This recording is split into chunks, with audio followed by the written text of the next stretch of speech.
بن جاتی ہیں۔ بندہ بڑا کمزور ہے، طاقتور نہیں ہے، شیطان بڑا ہیوی ہوتا ہے، بچنے کا طریقہ یہی ہے جو پاک پیغمبر صلی اللہ علیہ وسلم نے اس حدیث میں بیان کیا ہے۔ ہمیشہ اپنی اس دعا کو اپنی زندگی کا حصہ بنا لے، تشہد میں پڑھا کریں، سجدوں میں پڑھا کریں، اللہم طہر قلبی من النفاق، اے اللہ میرے دل کو نفاق سے پاک کر دے، صاف کر دے، میرے دل میں نفاق نہ پیدا ہو، تیرا یقین ہو کہ تو ہی اللہ ہے اور تو ہی خالق مالک رازق ہے، عملی نفاق بھی نہ ہو اور عقیدے کا نفاق بھی نہ ہو۔ اللہ میں کمزور ہوں، ناتواں ہوں، میں تجھ سے دعا کرتا ہوں کہ میرے دل کو نفاق سے پاک کر دے۔ دوسری بڑی بات وَعَمَلِ مِنَ الرِّيَا، اب بندہ نمازیں پڑھ رہا ہوتا ہے، تھوڑا سا خیال اگر دل میں آ جائے نا، یار لوکی کہن بڑا نمازی ہے، لوکی آکھن بڑا صدقہ کرتا ہے، لوگ کہیں جناب بڑی بات ہے، اب یہ تھوڑا سا خیال اس کی عمل کو برباد کر کے رکھ دیتا ہے اور قیامت والے دن جہنم میں جانے کا سبب بن جاتا ہے۔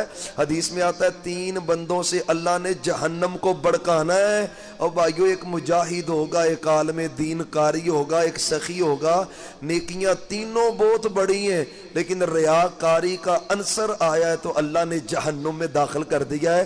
بچنے کا طریقہ کیا ہے؟ اللہ سے کہا کرے اللہم طہر قلبی من النفاق، اللہ نفاق سے میرے دل کو پاک کر دے، وعملی من الریا، اور اللہ میرے عمل کو ریاکاری سے پاک کر دے۔ میں کمزور ہوں، شیطان نمازی بندے پہ اٹیک پتہ کیا کرتا ہے؟ اس کا پہلا اٹیک ہوتا ہے کہ یہ نماز پڑھے ہی نہ۔ اچھا جب بندہ نمازیں پڑھتا ہے نا ماشاءاللہ، پھر وہ اس کے دل میں خیال ڈالتا ہے لوگوں کے سامنے ذرا اور پتہ چلے جی میں نمازی ہوں، میں نماز پڑھتا ہوں، میں نیکیاں کرتا ہوں، تو اس فتنے سے بچنے کا ذریعہ کیا ہے کہ یا اللہ میں کمزور ہوں، میں تو اس سے دعا کرتا ہوں تو میرے عمل کو ریاکاری کی لعنت سے پاک کر دے، محفوظ کر دے۔ وَلِسَانِ مِنَ الْكَذِبِ، کاروباری آپ لوگ ہیں، رشتہ دار، گھر کے معاملات، اچھا آپ دیکھتے ہیں بسا اوقات نہ چاہتے ہوئے بھی بندہ جھوٹ بول دیتا ہے، زبان سے غلط بات نکل جاتی ہے، جھوٹی بات نکل جاتی ہے، فیملی میں بھی، کاروبار میں بھی، تو بندہ بعد میں کہتا ہے یار میں کر کیا بیٹھا ہوں۔ تو اس سے بچنے کا طریقہ کیا ہے؟ وَلِسَانِ مِنَ الْكَذِبِ، اللہ میں کمزور ہوں، یا اللہ تو میری زبان کو جھوٹ سے پاک کر دے، میری زبان سے جھوٹ نکلے ہی نہ، تو مجھے توفیق ہی نہ دے، میری زبان پاک ہو جائے، جھوٹ نکالے ہی نہ۔